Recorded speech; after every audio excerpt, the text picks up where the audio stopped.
Louvamos e adoramos o nome do nosso Senhor, nosso Deus. Abramos nossas Bíblias no Evangelho de Lucas, capítulo de número 9. Evangelho de Lucas, capítulo número 9.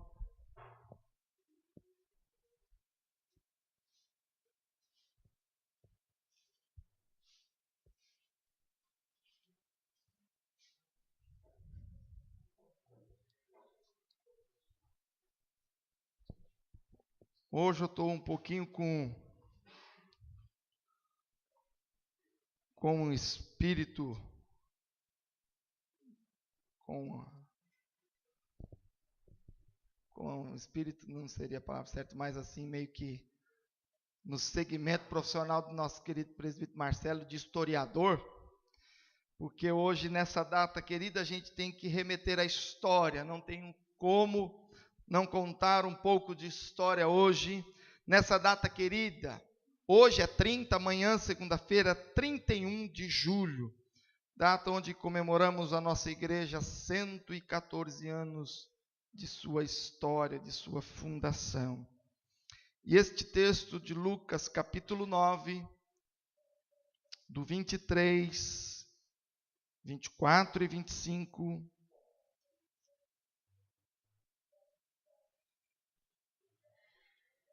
diz assim: Dizia a todos: se alguém quer vir após mim, a si mesmo se negue, dia a dia tome a sua cruz e siga-me. Pois quem quiser salvar a sua vida, perdê-la. Quem perder a vida por minha causa, esse a achará. Que proveita ao homem ganhar o mundo inteiro, se vier a perder-se ou a causar dano a si mesmo? Algumas traduções. O que aproveita o homem ganhar o mundo inteiro e perder a sua alma? Oremos.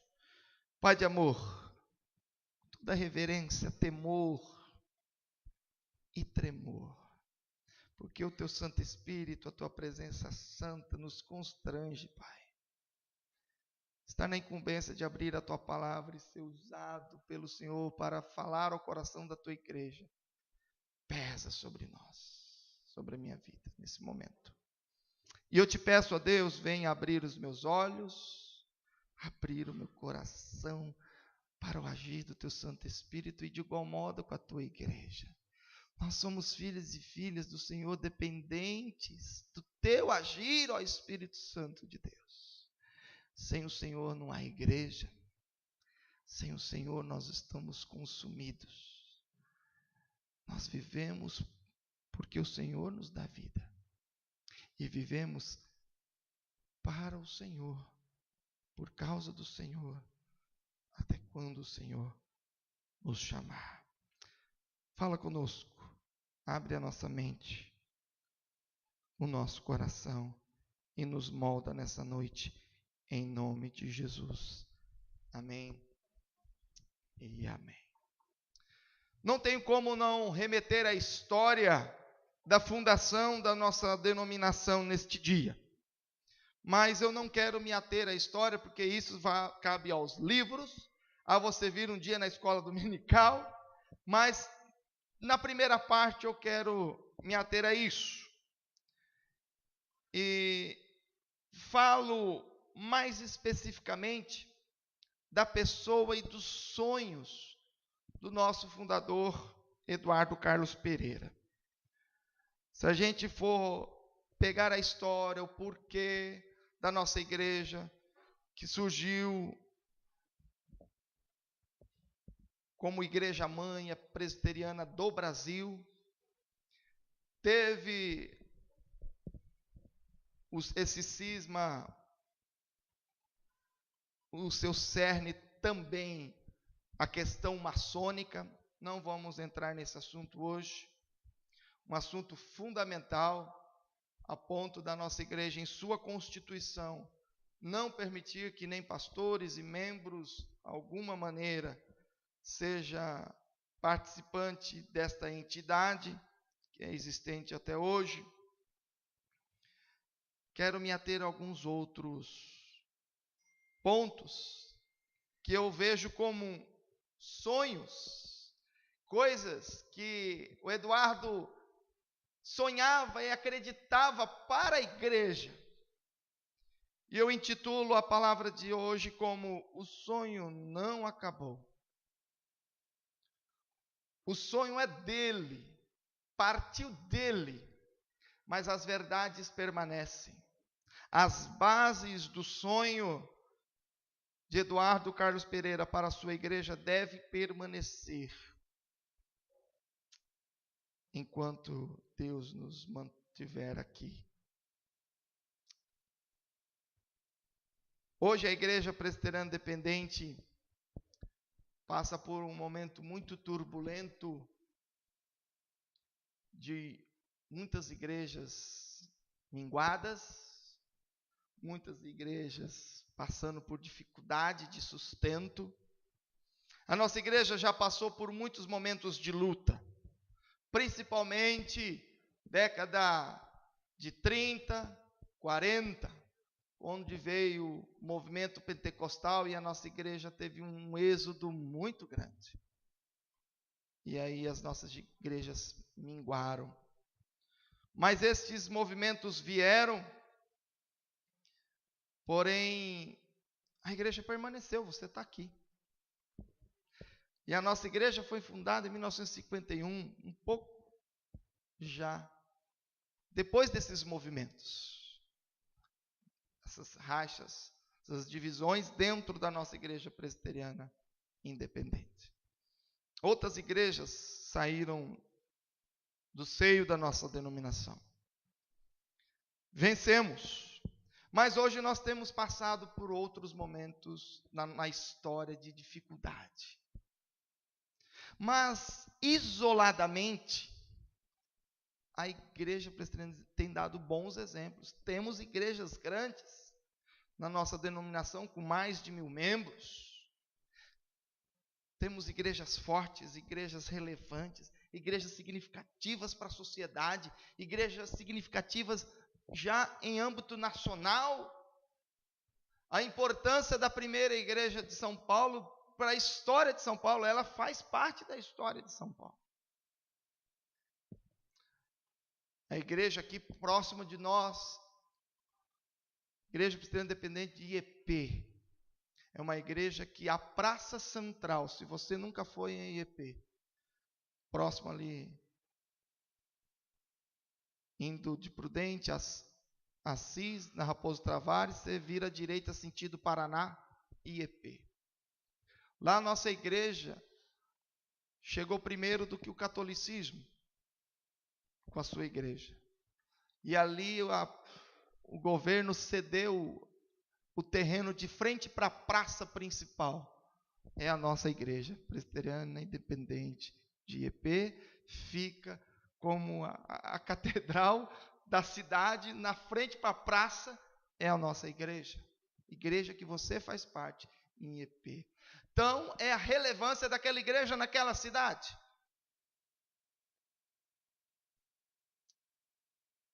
Essa igreja, muito importante. Mesmo sendo pequena, numa cidade pequena, mas tem a sua relevância altíssima. O que é uma igreja? A igreja é fazer parte do povo de Deus. Quero voltar ao texto bíblico e os olhos para o Antigo Testamento e o Novo Testamento. Quando a gente fala igreja, hoje, num dia de celebração, aniversário da denominação, mas muito mais do que uma denominação, no texto de abertura do culto eu falei sobre o texto em que a primeira vez que o povo foi chamado de cristãos em Antioquia. Muito mais do que ser denominação, é fazer parte do povo de Deus. O seu dever é pregar o evangelho. Se a pessoa quiser vir à nossa igreja, nós vamos ficar felizes, né? Mas se ela fizer parte de outra denominação que confessa Jesus como seu Salvador, aleluia! porque nós somos um único povo, em diversas denominações. Esse é um problema da complexidade humana, não é um problema causado por conta de Deus. Deus não causou esse defeito. É por causa da mentalidade humana, às vezes até mesmo pela ignorância, outras pelo egocentrismo. Mas sermos cristãos, fazermos parte da igreja de Cristo, este é o essencial de nós. Crer, obedecer, são requisitos fundamentais para fazer parte do povo de Deus, como é chamado desde o Antigo Testamento, o povo do Senhor. Os salmistas já contavam louvores a Deus e pregava para que o povo de Deus anunciasse o nome dele para o mundo. Salmo 96, 3. O meu povo, saia a pregar, louve, adore o Senhor. Esta é a igreja que louva, que adora e que prega o nome do Senhor, nosso Deus. Ser cristão não só pode, como deve ser um missionário itinerante. Você faz parte do povo de Deus. E por fazer parte do povo de Deus, você tem dentro do seu DNA de crente. Os irmãos sabem que eu gosto dessa palavra. O seu DNA de crente, um grande evangelizador. Pastor, eu não tenho dom de evangelista, eu não falei disso. Alguns Deus capacita com uns negocinhos a mais. Alguns, todo mundo ora, não ora em casa? Mas tem uns são canelinha de fogo, não tem? Esses oram mais, esses têm o dom para orar, para interceder. Todo mundo tem fé, não tem? Pouco mais, pouco menos. Mas tem gente que tem bastante, porque aquele lá Deus deu bastante, esse aqui tem o dom da fé. Todo mundo prega o evangelho, mas alguns têm o dom da pregação, da oratória, e fala. É assim. Mas missionário todo mundo é. Alguns recebem o dom de evangelista. Amém. Esses assim estão evangelizando poste, árvore, para onde cumprimenta todo mundo, né? Meu pai é um evangelista nato, ganha de mim longe. Ele entrega folheto na rua até para manequim de loja. Pá, entrega. O manequim está com a mão estendida e meu pai está entregando folheto na mão dele. Impressionante. Mas alguns têm outra característica. Mas você não pode deixar de falar de Jesus nunca, porque todos nós somos evangelistas. Isso é ser cristão, isso é fazer parte do povo de Deus. Nós não podemos. Eu gosto muito do evangelista Paulo, do apóstolo Paulo, que se converteu, encontrou a Jesus e logo saiu a pregar. O Senhor me chamou para pregar aos gentios. O Senhor Jesus que morreu na cruz, aquele que me apareceu para mim, sei. É isso que eu tenho que fazer. Fala quem eu sou e o que eu fiz e prega pelo mundo. Opa! E foi logo obedecer. E é tão difícil a gente ver isso na igreja em que nós somos cristãos, com a missão de pregar o evangelho a toda criatura. Grande comissão de Mateus 19, ide por todo mundo, pregai o evangelho, fazei discípulos por todas as nações, batizando em nome do Pai, do Filho e do Espírito Santo. Você tem que pregar. Essa é a tua missão como igreja. A igreja no Novo Testamento é chamada de corpo de Cristo também. E Cristo é vivo. E a sua igreja é viva. Assim todo corpo vivo cresce, se cuida, é saudável e ela multiplica. O homem e a mulher com seu corpo perfeitamente sadio, sendo um casal, nós temos que ter esses parâmetros, né? Esses valores, se multiplicam, são fecundos. E a igreja viva também tem que se multiplicar. É impensável o corpo de Cristo fechar as portas, acabar, enfraquecer.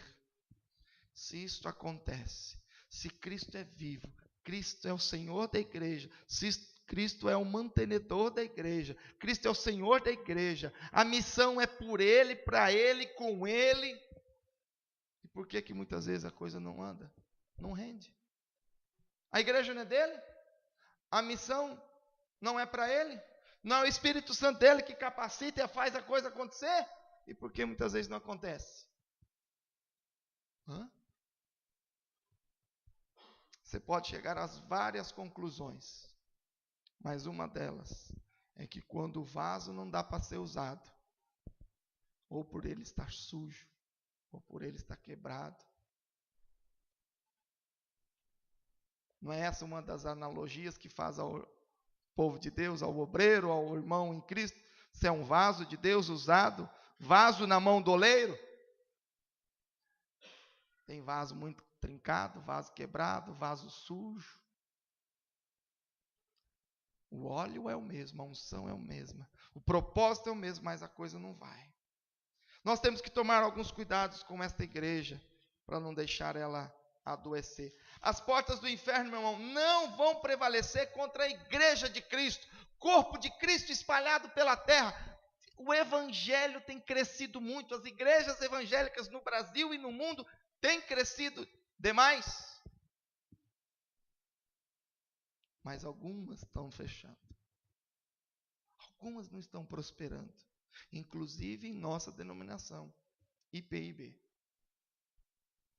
Por que em alguns lugares cresce e outros diminui? A diferença está no barro e não no óleo. A diferença está no barro e não no óleo. A igreja é vencedora, porque Jesus é vencedor.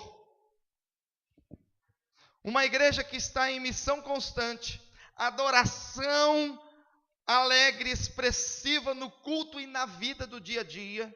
Uma igreja amorosa, sábia para ensinar, que aconselha, vida ética de testemunho, presença de luz e sal na terra, fiel à palavra e à sua doutrina.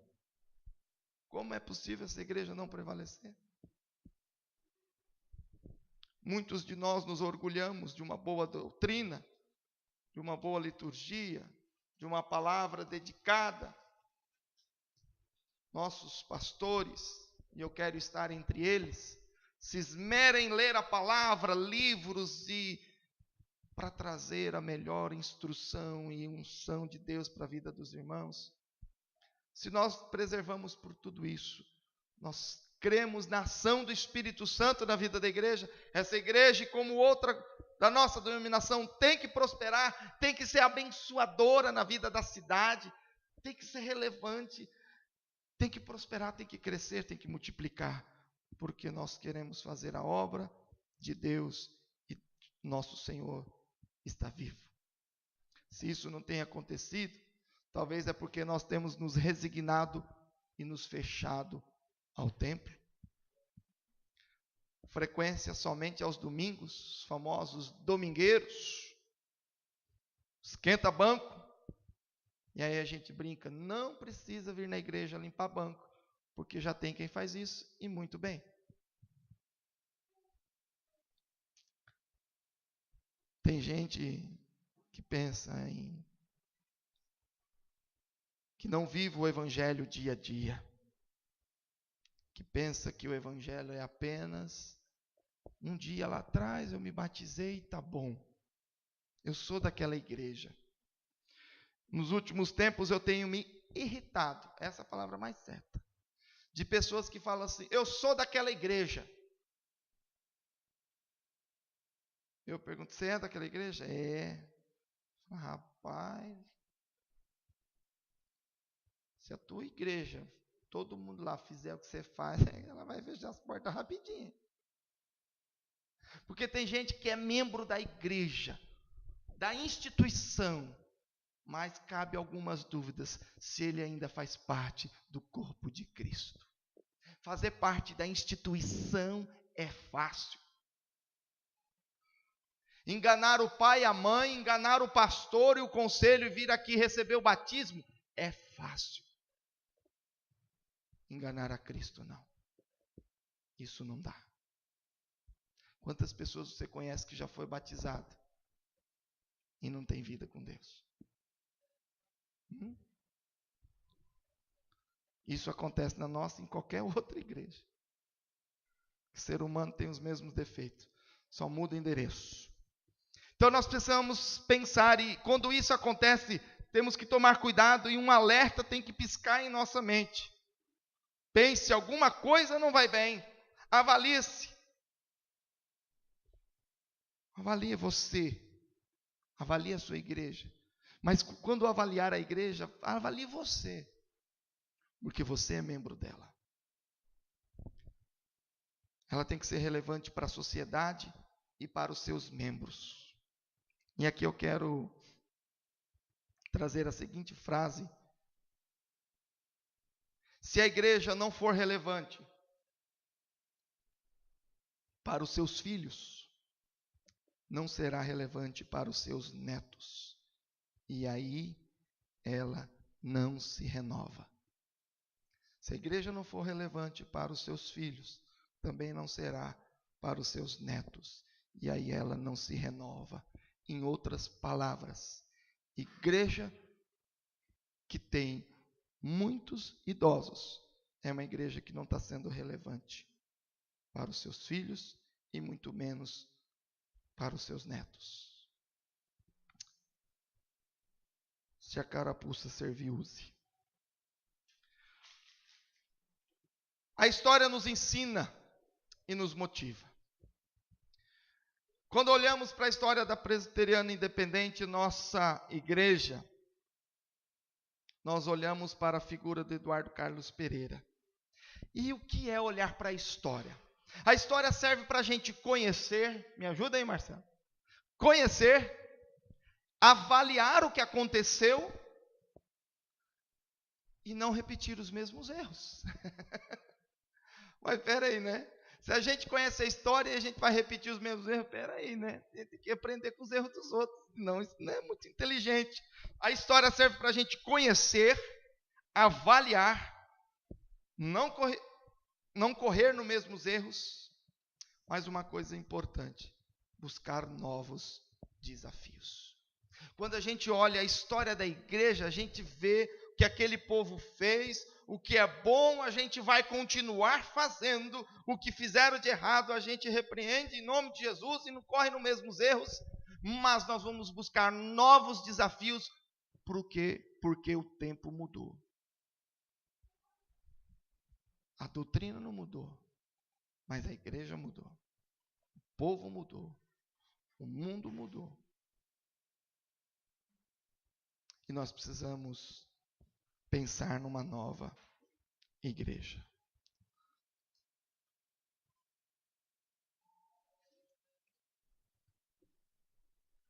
Se algumas igrejas dentro da nossa denominação não têm crescido, eu fico me perguntando se nós não estamos dando muito tempo ou muito valor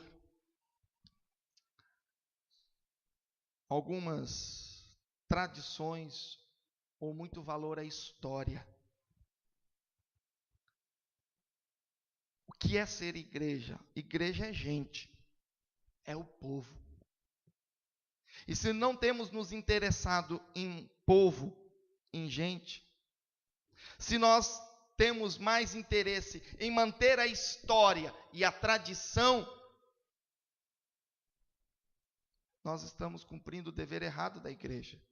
A igreja não é chamada para cuidar da história, e sim para fazer e mudar a história. Amém? Não vi. Onde estava o copo?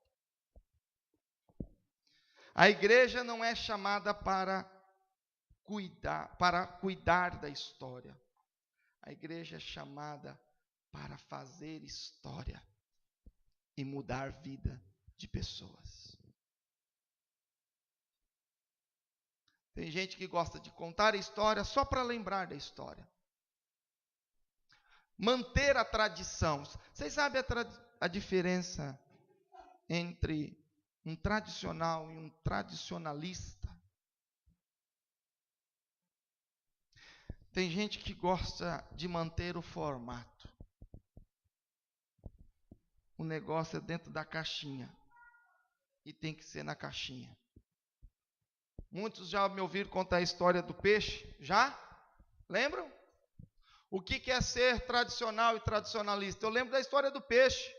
Uma jovem um dia, recém-casada, serviu um peixe para o marido, assado no forno.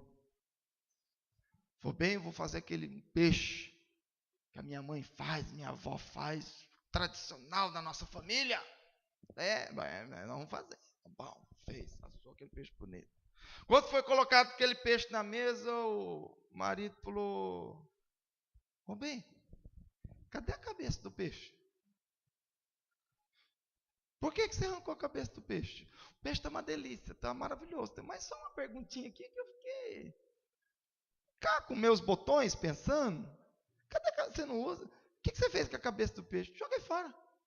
Mas por que você jogou fora? Não sei. Minha mãe que me ensinou a fazer peixe assim. Ela arranca a cabeça do peixe. Aquele rapaz ficou meio encucado com essa história da cabeça do peixe. E perguntou para a sogra: sogra, é o seguinte, tua filha fez um peixe esses dias lá em casa, bonito demais da conta, muito gostoso, não tão igual, né, do irmão Facion, mas peixe bom.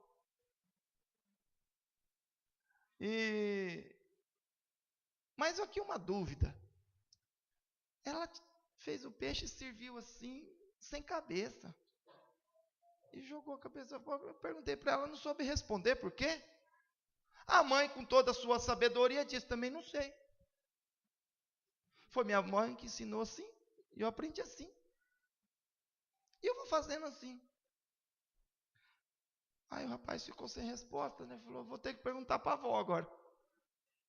Ô vó, minha história assim, assim, assado. E ela arranca a cabeça do peixe. E a senhora arranca a cabeça do peixe? A avó falou, às vezes eu arranco, às vezes não. Ah, é? Às vezes sim, às vezes não. Por quê? Depende do tamanho da forma. Se a forma for pequena, eu arranco a cabeça. Se a forma for maior, eu faço ele inteiro. Ah, é? É. Tá bom.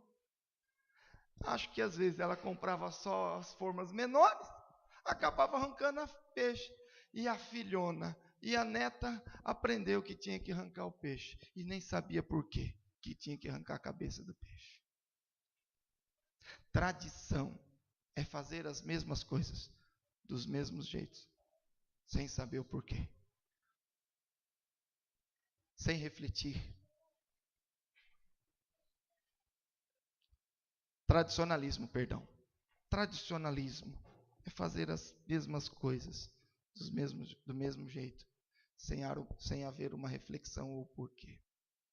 As pessoas de teologia e comportamento tradicional é de manter os valores. Eu vou fazer um peixe bom, que nem aquele da receita da minha avó. Não importa se é com cabeça ou se é peixe, mas o importante é que o peixe esteja bom. É o mesmo tempero, tradição, o mesmo tempero, assado do mesmo jeito. Aqui, ó. Pode vir com cabeça ou sem cabeça?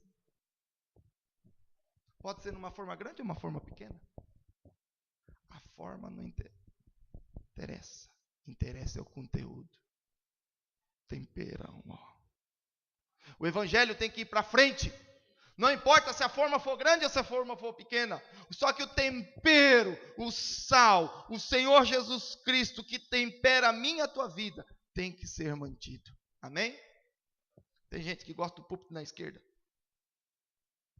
Tem gente que põe no meio. Tem gente que põe do outro lado. Mas tem que ser no meio. Se for no canto, não serve. Aí eu pergunto, o sermão que é pregado aqui, se pregar ali, muda? A unção que está ali não está aqui? Eu não entendo.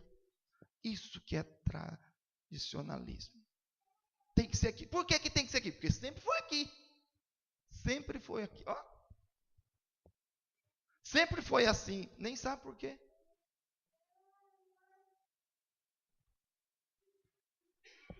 Só no seminário que eu fui descobrir um negócio chamado Centro Litúrgico do Culto protestante calvinista. Alguém já ouviu falar disso? Centro litúrgico do culto. Na nossa igreja não tem. A não ser uma vez por mês.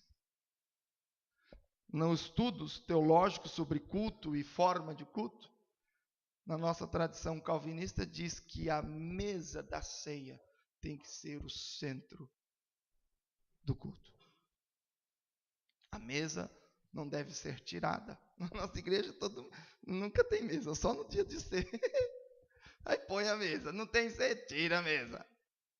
Mas tem algumas igrejas que o mais tradição tem aquela mesona bonita, escrito assim, em memória de mim.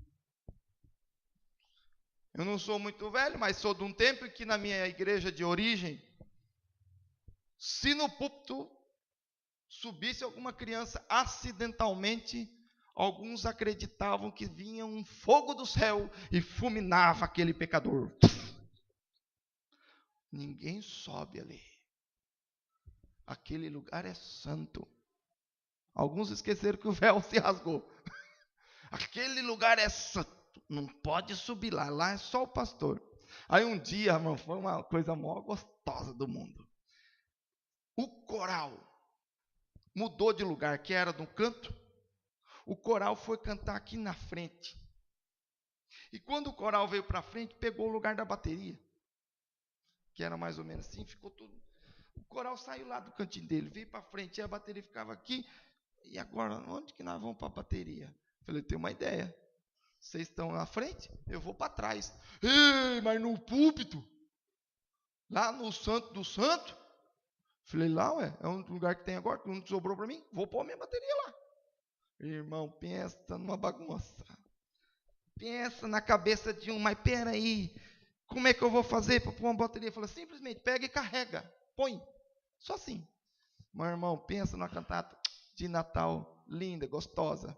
Eu toquei só, ninguém me vendo assim, ó, no escuro, coral, batia à vontade.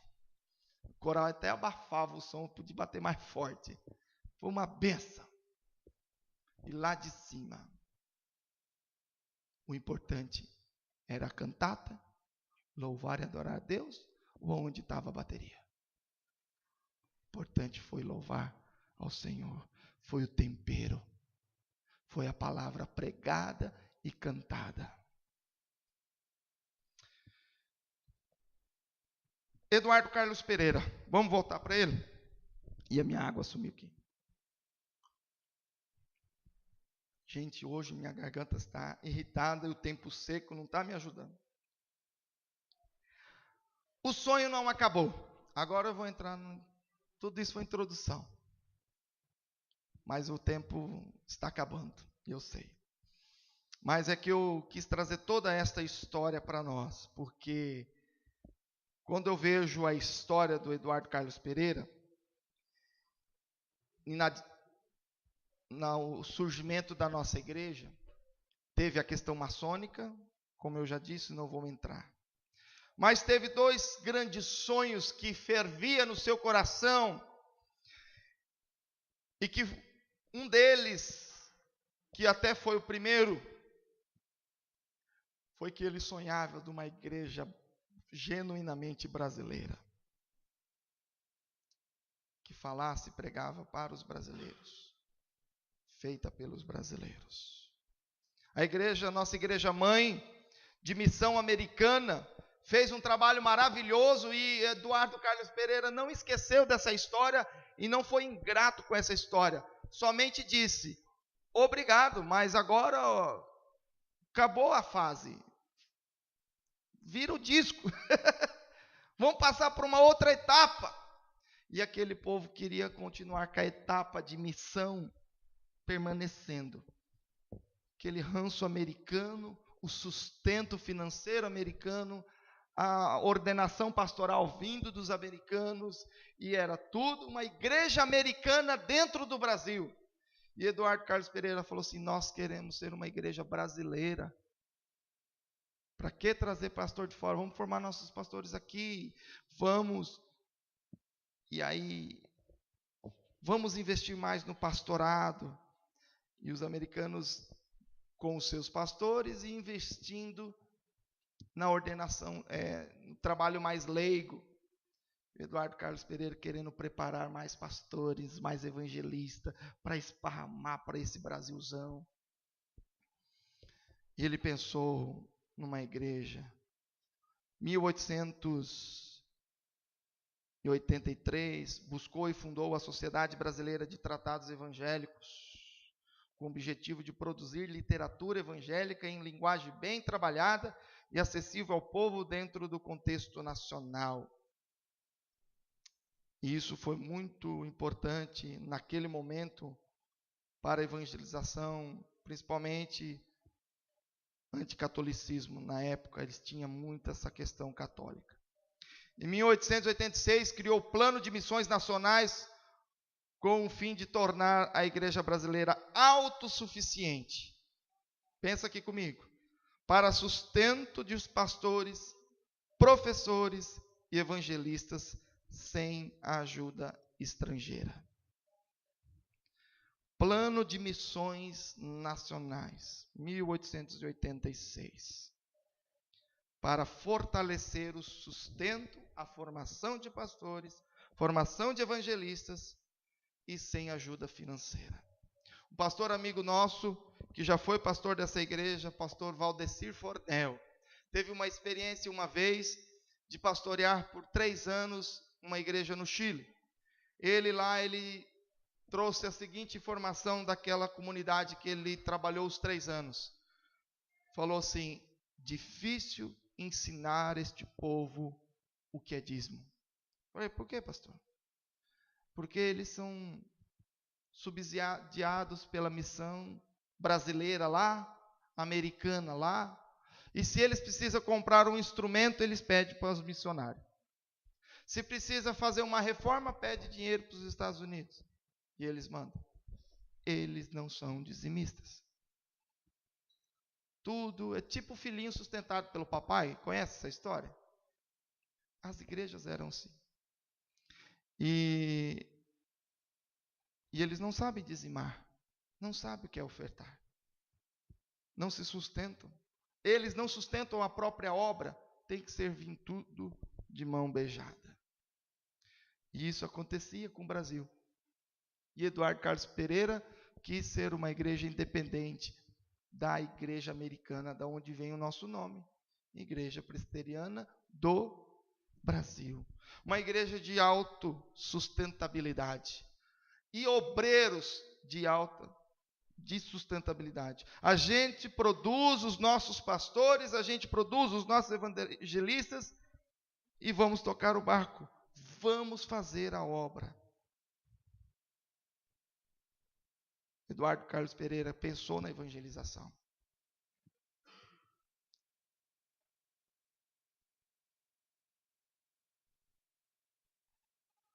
Ele queria fortalecer a igreja nacional, maior número de pastores brasileiros. Buscou a criação do seminário para formar teólogos, pastores. E assim ele lutou. E eu quero trazer aqui 2 coisas importantes. Na nossa igreja, hoje, na constituição da nossa igreja presbiteriana independente, nós temos 2 tipos de igreja internamente falando. Uma igreja pequena, subsidiada por uma outra igreja maior, nós chamamos de congregação. Um trabalho missionário. Vamos começar um trabalho na casa do fulano de tal. Né? Ali é uma congregação, um ponto de pregação. Quando ela se tornar forte financeiramente, autossustentável, liderança suficiente para comandar e tocar a obra lá, sem o subsídio de uma igreja maior, então ela se torna igreja, não mais uma congregação, não mais um ponto de pregação. E essa ideia de buscar que as congregações se tornem igreja, é presente na nossa igreja até hoje. Só que eu fico preocupado que nós temos no Brasil e em nosso presbitério congregações de 50, 60 anos.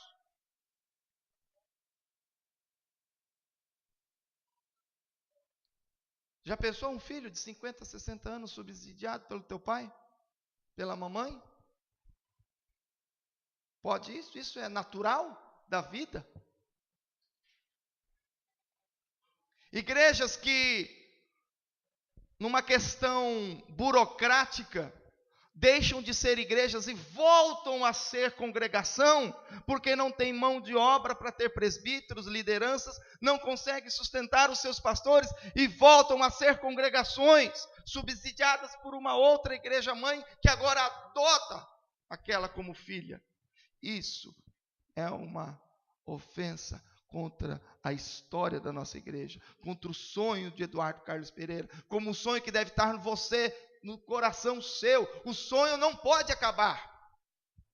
Nós temos que ter igrejas que prosperam, em que igrejas saem da condição de congregação, tornam-se igrejas, crescem, prosperam, formam pastores, e desses pastores, outros membros e outras igrejas, e nós vamos formando congregações, e essas congregações vão se emancipando e tornando igrejas. Essa é uma igreja viva. Igreja que não faz congregação, que não faz filhas, igreja estéril. Se temos igrejas que não produzem filhos no ministério, é uma igreja estéril. E como é que faz, pastor? Para nós, hoje, nós temos que ser como a igreja no começo, usando o martelo da história. Quero relembrar aqui do livro do Emily Leonard, Protestantismo no Brasil, um livro fabuloso de história da igreja, não só presbiteriana, mas o protestantismo no Brasil como um todo. A Igreja Presbiteriana Independente é um capítulo dessa história.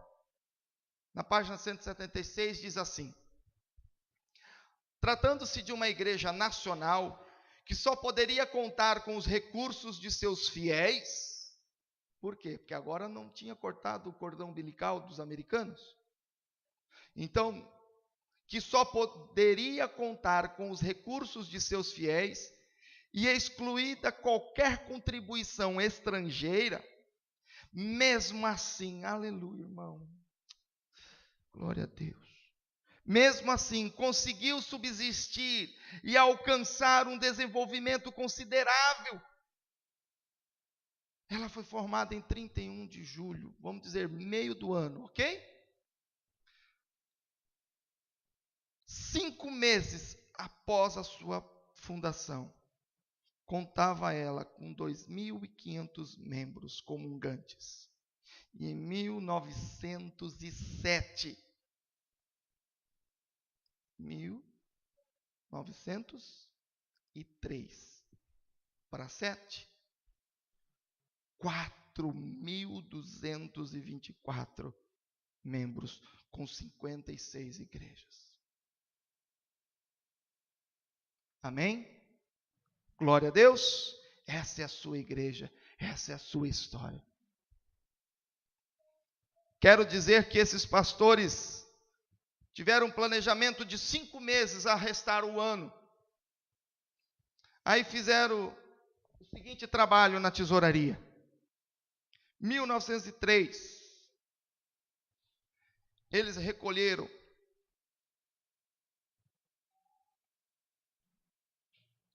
fizeram um planejamento para os 5 meses restantes do ano e fez uma coleta na primeira IPI de São Paulo no valor de 1.600. Fizeram R$1.600 no final de 5 meses. Deixa eu arrumar os números. Eles tinham um projeto de 5 meses de R$4.000. Cruzeiros. Naquele primeiro dia, coletaram 1.600 cruzeiros. por um objetivo de 4.000. Meus irmãos, eles terminaram o ano de 1903, no final dos 5 meses, com um total de 17.000 cruzeiros. Um objetivo de 4, partindo de 1.600, atingiram 17.000 cruzeiros. Uma igreja que se mantém ou não? Uma igreja que quer a vitória, quer participar ou não? Fizeram um orçamento para 1904, o ano seguinte. Projeto, planejamento. Você que tem uma empresa não faz projeção de vendas do mês seguinte, do ano seguinte? Eles projetaram o orçamento de 1904. Então projetaram R$17.600 de despesa para o ano de 1904. Sabe quanto foi a arrecadação no final do ano? 40.000 cruzeiros. Você pode glorificar o nome do Senhor? Amém? Essa é a igreja que você faz parte. Levantaram um planejamento de 17.600. Foi arrecadado 40.000. Eu penso numa igreja que contribui desprendidamente. Uma igreja sensível às suas necessidades. Uma igreja que tem liberalidade quanto aos dízimos e ofertas. E eu fico pensando quanto a gente vem para a igreja e não se envolve. Vem para a igreja. Ontem eu estive num workshop com o músico Asaf Borba. E ele falando dos ministros de louvor, falando sobre louvor e adoração. E eu gostei muito quando uma parte ele falou: ame a Deus, ame a palavra,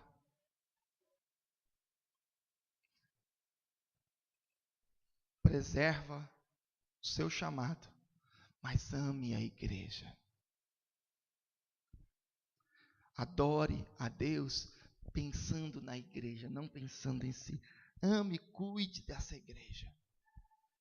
Ame a igreja, cuide da igreja. Eduardo Carlos Pereira amou a sua igreja, lutou por ela, pensou e sonhou ver ela crescer. A nossa igreja no começo era chamada Igrejinha dos Milagres. E eu quero terminar lembrando, irmãos, que igreja nós queremos ser. A palavra nos diz: você é povo de Deus. E se você é povo de Deus, as portas, você é igreja de Deus, as portas do inferno não vai prevalecer contra você, contra esta igreja, contra a igreja do Senhor Jesus Cristo. Muitas portas de denominações têm fechado, mas a igreja de Jesus Cristo jamais fechará. Ela não fecha, ela sobe. Ela não fecha as portas, ela é promovida. Amém? Somos nação santa. Somos povo escolhido de Deus, que proclama as verdades daquele que nos amou, Jesus Cristo, que nos chamou das trevas para a luz, que era estéril, mas agora nós somos povo vivo e que recebeste misericórdia. Se assim somos, assim queremos viver e queremos crescer. Faça você e eu, façamos parte da história da igreja. Vamos construir uma nova história no reino de Deus, na igreja de Jesus Cristo, aonde o Senhor plantou. Não vamos apenas lembrar das histórias gloriosas. vamos construir uma história gloriosa.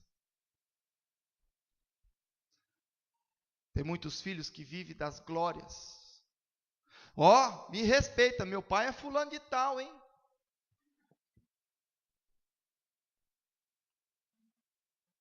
Eu sei quem é Paulo. Eu sei quem é Jesus, mas quem és tu? Conheço teu pai, menino. Teu pai era bom. Mas você, pivete. Quem és tu? Não adianta contar as glórias da igreja do passado. Não adianta contar quanto tinha o seu avô, sua avó fé, seu pai, sua mãe. Eu quero saber da tua fé. E de que história você está construindo hoje? Qual a história que você está construindo hoje? Eu gosto muito de lembrar os bancos vazios.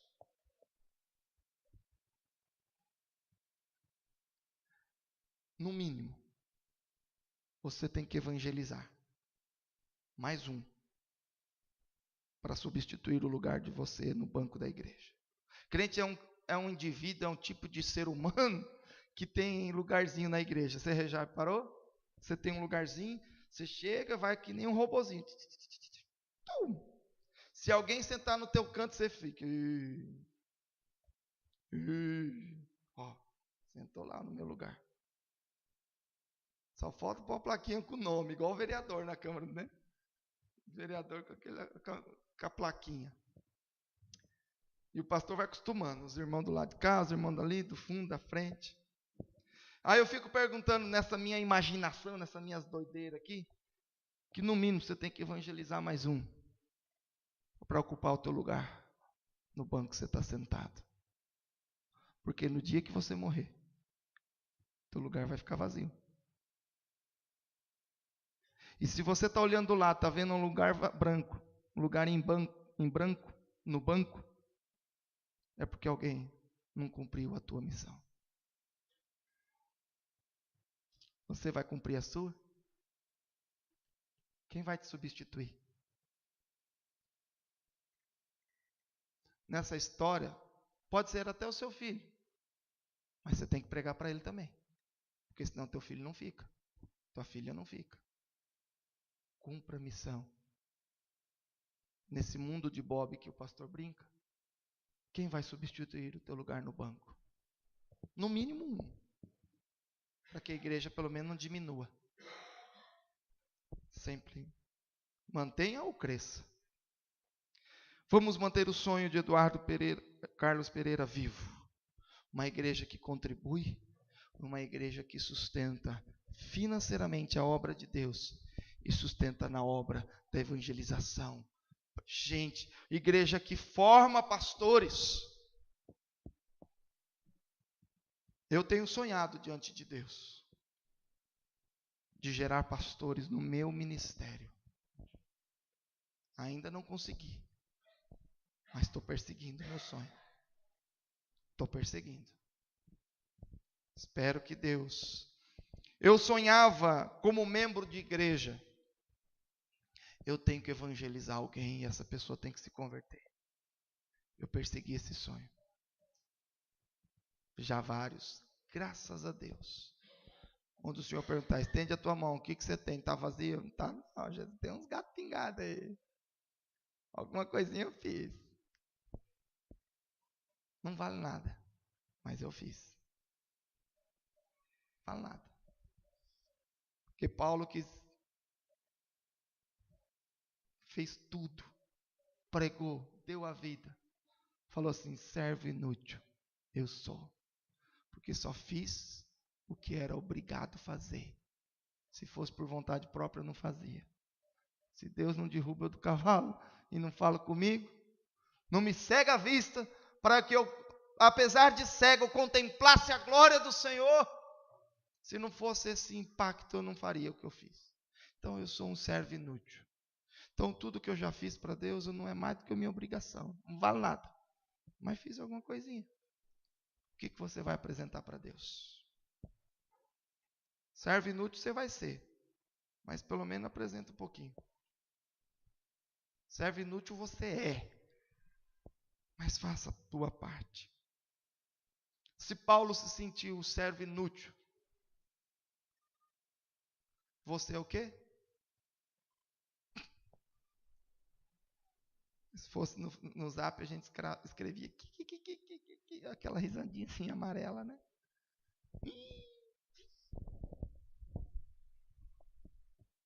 Né? Se Paulo se considerou servo inútil, imagina eu e você.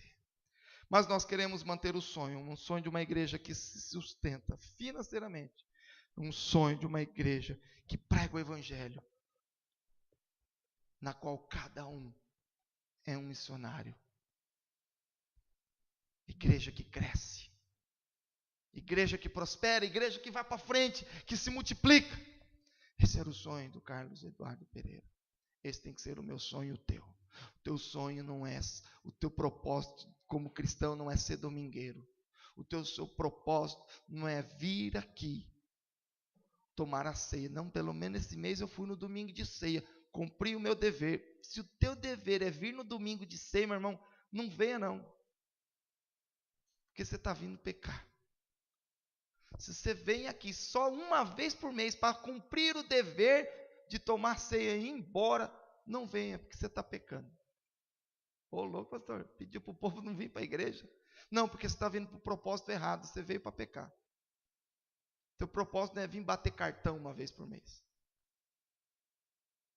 Seu propósito é servir a Deus todos os dias. Amar a igreja, ter prazer em estar aqui, ter prazer em cantar louvores. E eu não aguento ficar sem louvar ao Senhor. Não aguento sem ficar uma semana, beijar o rosto do irmão, cheirar cada ovelha. Eu não aguento ficar sem. Quando eu estou em casa, eu estou louvando. Graças a Deus, aquele homem que inventou o celular, que agora eu ponho DVD, escuto o sermão o dia inteiro. Quando eu posso. Lavo louça, ou ouvindo sermão, ou ouvindo música. É assim meu dia. Vocês acham que eu sou pastor, crente de púlpito? Rapaz, então não me conhece. Primeiro eu sou crente, depois eu sou pastor. E o dia que eu me for aposentado, que eu for jubilado, que eu não estiver no púlpito, eu vou continuar a estar no banco, eu não vou estar em casa, não. Eu não vou aposentar de ser crente. Jamais. Eu posso deixar um dia o pastorado, de ser jubilado e estar no banco. Mas eu vou continuar servindo ao meu Senhor, como eu puder, onde eu estiver. Amém? O trabalho pastoral, uma hora vai passar, porque a gente vai querer descansar também, que eu não sou trouxa, né? Mas deixar de ser cristão, jamais. Nunca mais. Porque eu vou continuar servindo meu Deus, adorando meu Deus, junto com Ele, face a face, aleluia. Quer vir junto? Vamos orar?